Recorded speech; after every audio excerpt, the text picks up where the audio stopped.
Good morning class 11। हम लोग आलो आंधारी पाठ को पढ़ रहे हैं और पिछली कक्षा में हम लोगों ने पढ़ा कि तातूस उससे पूछते हैं कि क्या तुम्हें पढ़ना लिखना आता है, क्या तुम कुछ लेखकों का नाम बता सकती हो। तो बेबी लेखकों का नाम बताती है, तब तातूस उसे एक पुस्तक निकाल कर देते हैं कि लो इसे समय निकाल कर पढ़ना। आगे पढ़ते हैं, पृष्ठ संख्या 29 पर चले जाइए। मैं किताब लेकर घर चली आई और रोज उसमें से एक एक दो दो पेज कर पढ़ने लगी।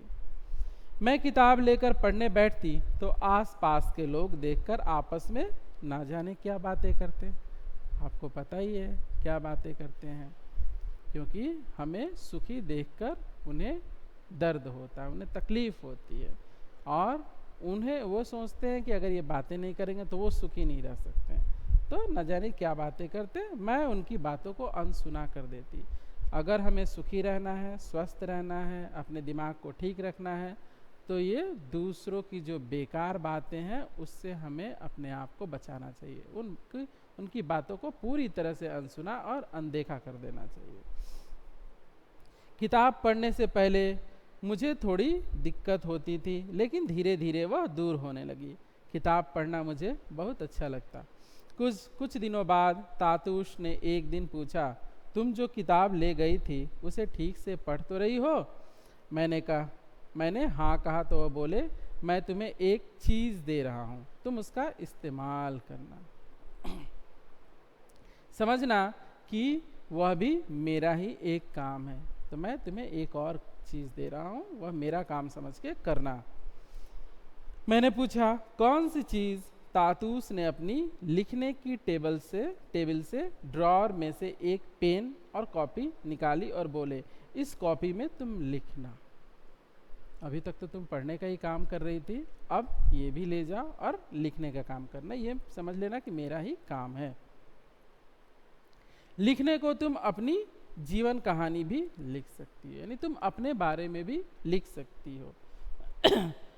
होश संभालने के बाद से अब तक की जितनी भी बातें तुम्हें याद आए वह सब इस कॉपी में रोज थोड़ा थोड़ा लिखना, यानी तुम अपने बारे में लिखो।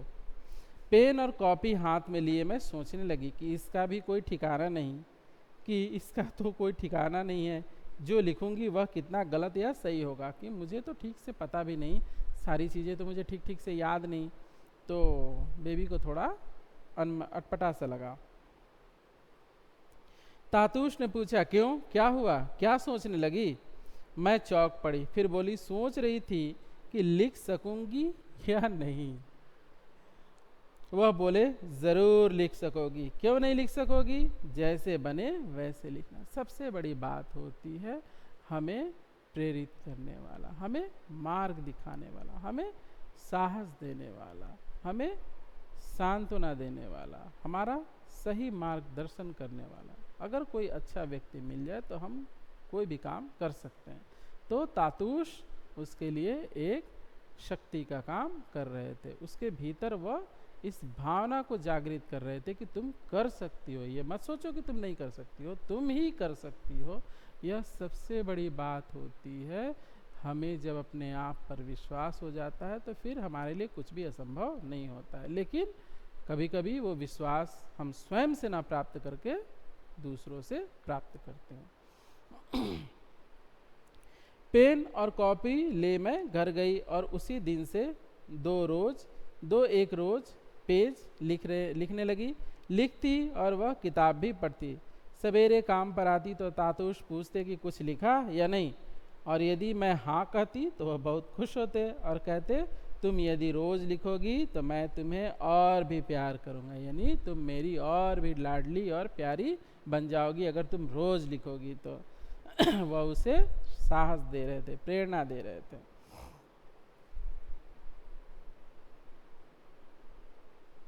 किसी किसी दिन लिखते पढ़ते इतनी रात हो जाती कि तब तक आसपास के लोग एक नींद भी सो चुके होते, नहीं देर रात तक मैं लिखते पढ़ती। दिन टूटने पर वे देखते कि मैं जगी हुई हूँ तो सवेरे कोई ना कोई पूछ बैठता, बताओ तो तुम इतना क्या लिखती पढ़ती हो। मैं कहती, कुछ भी तो नहीं। मुझे उन लोगों की बातें अच्छी नहीं लगती थी और फिर वहाँ कुछ अन्य असुविधाएं भी थी, जिसके कारण मैं अपना वह भाड़े का घर छोड़ना चाहती थी। सब समय मैं यही सोचा करती कि उससे अच्छी जगह कहाँ मिल सकती है, यानी वहाँ रहने में बहुत सारी तकलीफ़ें थी, असुविधाएं थी, तो वह उस स्थान को छोड़ना चाहती थी और उससे अच्छा स्थान प्राप्त करने के बारे में वह सोच रही थी। वहाँ पानी की असुविधा थी, वहाँ बाथरूम की असुविधा भी थी। 4 घरों के बीच बाथरूम एक ही था। सवेरे कोई पेशाब के लिए उसमें घुसता तो दूसरा उसमें घुसने के लिए बाहर खड़ा रहता, टट्टी के लिए बाहर जाना पड़ता था। लेकिन वहाँ भी चैन से कोई टट्टी नहीं कर सकता था, क्योंकि सुअर पीछे से आकर तंग करना शुरू कर देते। लड़के लड़कियाँ बड़े बूढ़े सभी हाथ में पानी की बोतल ले टट्टी के लिए बाहर जाते। अब वे वहाँ बोतल संभाले या सुअर भगाए, मुझे तो यह देख सुनकर बहुत खराब लगता। लड़कियों को हाथ में बोतल लिए जाते मैंने इससे पहले कभी नहीं देखा था। तातूश ने मुझसे पहले ही पूछा था, तुम जहाँ रहती हो वहाँ कोई बाथरूम है कि नहीं? ऊपर एक बाथरूम है, तुम चाहो तो वहाँ से नहा धोकर निपट कर जा सकती हो। उस दिन से मैं वहाँ वह सब करने के बाद घर जाती। किसी किसी दिन घर पहुँचने में देर हो जाती तो मकान मालिक की स्त्री पूछने चली आती कि इतनी देर क्यों हुई। कभी कभी वह यह भी जानना चाहती कि मैं कहाँ गई थी। उसकी बात सुन मुझे बहुत गुस्सा आता। मैं सोचती यह भी कोई बात हुई कि मैं सारा दिन काम पर रहूं और लौटूं तो बेमतलब की बातें सुनने को मिले। उसे तो भाड़े से मतलब होना चाहिए, मेरे जीवन में वह क्यों दखल दे रही है, यह बेबी को अच्छा नहीं लगता था। मैं क्या किसी की बांदी हूँ, यानी मैं किसी की दबैल हूँ, किसी की नौकरानी हूँ कि वह सब सुनना ही पड़ेगा। घर का भाड़ा देने में तो मैं नागा नहीं करती, तो फिर मेरे कहीं जाने से इन लोगों को इतना दर्द क्यों होता है? और मैं जाती भी कब कब थी, समय ही कहाँ था मेरे पास। काम करके लौटती तो लिखने पढ़ने बैठ जाती। कभी कभी सविता से ज़रूर मिल आती। वह मेरी एक पुरानी कोठी की सहेली थी। उसके यहाँ से लौटने में कभी देर हो जाती तो सभी मुझे ऐसे देखते जैसे कोई अपराध कर आ रही हूँ। बाजार हाट करने भी जाना होता तो वह बूढ़ी मकान मालकिन कहती, कहाँ जाती है रोज़ रोज़, तेरा स्वामी है नहीं, तू तो अकेली ही है, तुझे इतना घूमने घामने की क्या दरकार?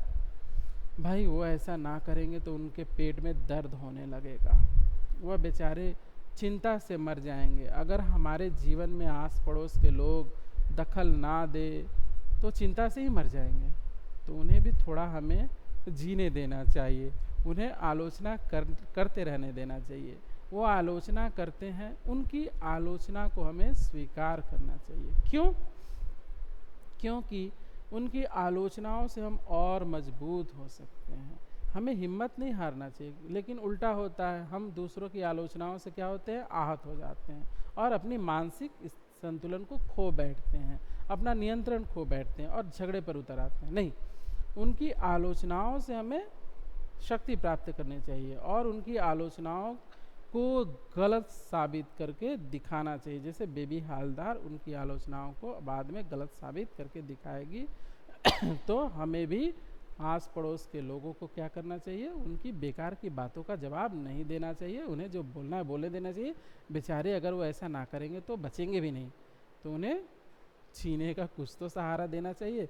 वो दूसरों के घरों में ताक झाक करते हैं, उनको ऐसा करने से सुकून मिलता है, तो उन्हें भी थोड़ा सा सुकून देना चाहिए।